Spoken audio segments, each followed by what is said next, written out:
অবশেষে শিক্ষামন্ত্রীকে যেতে হলো। সেই তোমল খাসালি। কেন লোক খাসালি? প্রধানমন্ত্রী নরেন্দ্র মোদী মাসের পর মাস চুপ থাকলেন, একটা টুইট পর্যন্ত করলেন না। তারপরে গোটা বিজেপি এবং কেন্দ্রীয় প্রশাসন তারা শুধু অস্বীকার করছিল না, তার যার যে ছাত্ররা, যে যুবরা আন্দোলন করছিল, প্রতিবাদ করছিল, যে নিট কেলেঙ্কারির জন্য এতগুলো প্রাণ ঝরে গেল, সিবিএসই প্রশ্নপত্র লিকেজ হলো, এনটিএ তার অপদার্থতা প্রমাণ করলো, এবং সবার মধ্যে দেখা গিয়েছিল শিক্ষা দপ্তর থেকে এটাকে পৃষ্ঠপোষকতা করা হয়েছে। এই জন্য শিক্ষামন্ত্রীর পদত্যাগ চাওয়া হচ্ছিল। একটা ছাত্র যুবদের ঐতিহাসিক আন্দোলন, সেটাকে বদনাম করার জন্য গদি মিডিয়াকে দিয়ে মিথ্যাচার, ভয় দেখানো, লাঠিচার্জ, পেলেট গান দিয়ে ঝাঁঝরা করে দেওয়া হলো চেহারা আন্দোলনকারীদের।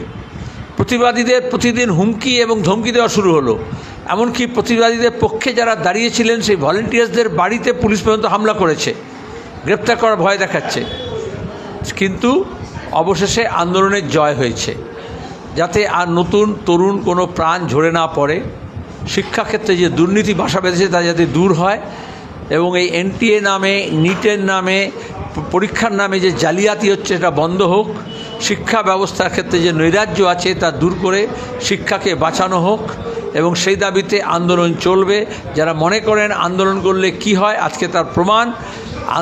আন্দোলন করলে সবাই ঐক্যবদ্ধ হলে জাত পাত, ধর্ম, বর্ণ, ভাষা, প্রদেশ নির্বিশেষে তরুণ প্রজন্মের ছেলেমেয়েরা দেখিয়ে দিল কিভাবে একটা স্বৈরতান্ত্রিক ফাসিস্ট সরকারকেও মাথা নত করতে হয়।